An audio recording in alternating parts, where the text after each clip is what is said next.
Good afternoon প্রত্যেককে। আজকে শিশুতীর্থের আলোচনার অষ্টম পর্ব আলোচনা করতে চলেছি। দেখো, রবীন্দ্রনাথ ঠাকুর রচিত কবিতা শিশুতীর্থ। তরুণের দল ডাক দিল, চলো যাত্রা করি প্রেমের তীর্থে, শক্তির তীর্থে।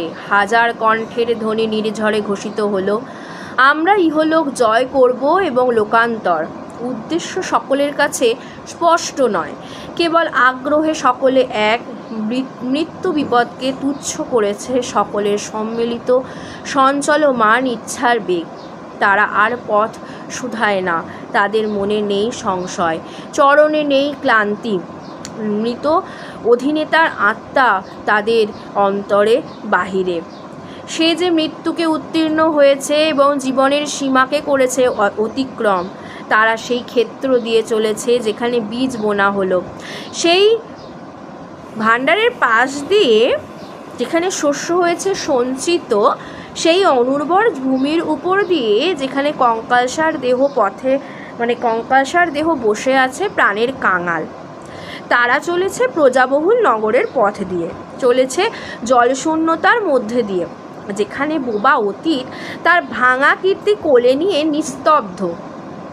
চলেছে লক্ষ্মী ছাড়াদের জীর্ণ বসতি বেয়ে, আশ্রয় যেখানে আশ্রিতকে বিদ্রুপ করে। অর্থাৎ এখানে বলছে, দেখো, এছাড়াও আরেকটু আছে, রৌদ্রদগ্ধ বৈশাখের দীর্ঘ প্রখরে কাটলো পথে পথে, সন্ধ্যাবেলায় আলোক যখন ম্লান, তখন তারা কালজ্ঞকে শুধায়, ওই কি দেখা যায় আমাদের চরম আশার তরুণ চূড়া। সে বলে, না, ও যে সন্ধ্যাভ্র শিখরে অস্তগামী সূর্যের বিলীয়মান আভা। তরুণ বলে, থেমো না বন্ধু, অন্ধ তমিশ্র রাত্রির মধ্যে দিয়ে আমাদের পৌঁছতে হবে মৃত্যুহীন জ্যোতির্লোকে। অন্ধকারে তারা চলে, পথ যেন নিজের অর্থ নিজে জানে, পায়ের তলার ধুলিও যেন নীরব স্পর্শে দিক চিনিয়ে দেয়।